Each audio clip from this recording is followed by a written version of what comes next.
பெண்கள் அப்படின்னாலே அவங்களுக்கு ரொம்ப பிடிச்ச விஷயம் வந்து பட்டு புடவை நகை அப்படிங்கிற ஒரு விஷயம் வந்து எல்லாருக்குமே தெரியும்.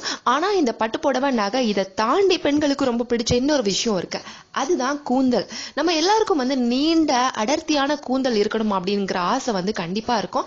பெண்கள் மட்டும் இல்லாம ஆண்களுக்கும் வந்து அந்த முடி வந்து நல்லா அடர்த்தியா நல்லா சூப்பரா இருக்கணும் அப்படிங்கிற ஆசை இருக்கும். அப்பதான் வந்து நம்மளால நம்ம நினைச்ச மாதிரியான ஹேர் ஸ்டைல்ஸ் எல்லாம் பண்ணிக்கணும் அப்படிங்கிற ஒரு விஷயம் இருக்கிறதால ஹேர் அப்படிங்கிறது எல்லாருக்குமே ரொம்ப பிடிச்ச விஷயம் தான். நிறைய பேருக்கு வந்து இந்த ஹேர் கொட்டி போற பிரச்சனை இருக்கு, முடி வளர மாட்டேங்குது, இந்த மாதிரி நிறைய இஷ்யூஸ் எல்லாம் சொல்லுவாங்க. முடி வளர்றதுக்கு சிம்பிளா வீட்டுல இருக்கக்கூடிய பொருளை யூஸ் பண்ணி எப்படி நாம நம்மளோட ஹேரை வந்து ஹெல்த்தியாவும் சூப்பராகவும் வச்சுக்கலாம் அப்படிங்கிறதுக்கு ஒரு சின்ன டிப் சொல்ல போறேன்.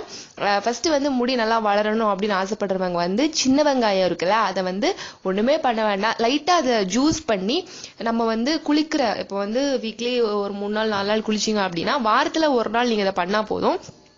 அந்த ஜூஸை எடுத்துட்டு அதை நல்லா உங்க ஸ்கேல்ப்ல நல்லா அப்ளை பண்ணிட்டு நல்லா டீப்பா அப்ளை பண்ணிட்டு அதுக்கப்புறம் ஒரு 10 மினிட்ஸ் அப்படியே இருந்து அதுக்கப்புறம் நீங்க ஹேர் வாஷ் பண்ணீங்க அப்படின்னா உங்களுக்கு வந்து ஒரு நல்ல ரிசல்ட் கிடைக்கும். இன்ஸ்டன்டா வந்து ஒரு வாரத்துல வந்து எனக்கு நல்ல லாங்கா ஹேர் வரணும் அப்படின்னு ஆசைப்பட்டீங்கன்னா அது நடக்காது. பட் இது கொஞ்சம் டைம் எடுத்துக்கும்.